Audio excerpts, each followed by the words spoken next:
I died in the year Lucy loved me the most. She threw away an $800 million fortune and died with me in the fire. At the very last second, she held my hand and cried so hard she could barely speak. I waited too long for you in this life. Find me earlier in the next one.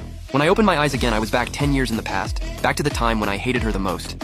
I rushed to her company and apologized the second I saw her. Lucy, I'm sorry. But after freezing for a second, she quickly went calm again. Just say it. How are you planning to torture me this time? It was a midsummer evening. I woke up from a dream and sat on the bed in a daze.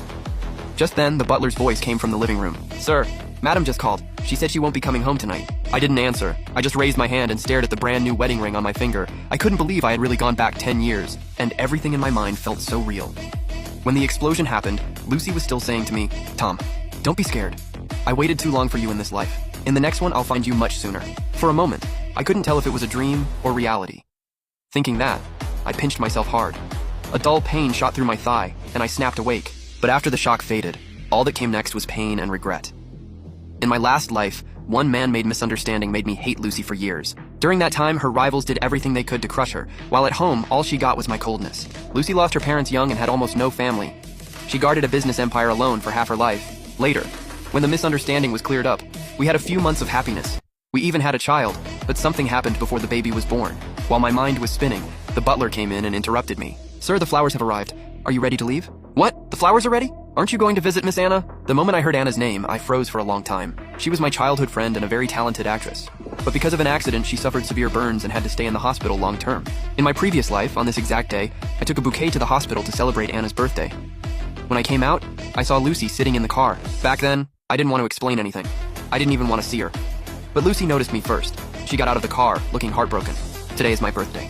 I stopped and looked back at her coldly. So what? Today is Anna's birthday too. To marry me, you played dirty, ruined her face, destroyed her future. How else do you expect me to treat you? Facing my blame, Lucy looked crushed. She opened her mouth and tried to explain helplessly. It was just an accident. If you hadn't invited her that day, she wouldn't still be lying in the hospital. How am I supposed to believe it was an accident? So she went silent and only said sorry in the end. From that day on, my relationship with Lucy went downhill fast. We even started a long Cold War. Only later did I find out that even the accident Lucy believed was real was just a scheme to drive a wedge between us. The more I thought about it, the more lost I became. Seeing that I didn't answer, the butler came back into the room. Sir, everything has been placed in the car. If you leave any later, traffic will get bad. Hearing that, I hurriedly put on my jacket and got into the car. Then it suddenly hit me. This was 10 years ago. There was still time to change everything. The driver started the car and merged into traffic. The road to the hospital is already jammed.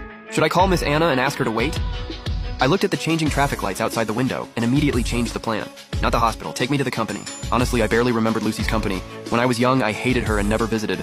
Later, when I loved her, her enemies were already targeted.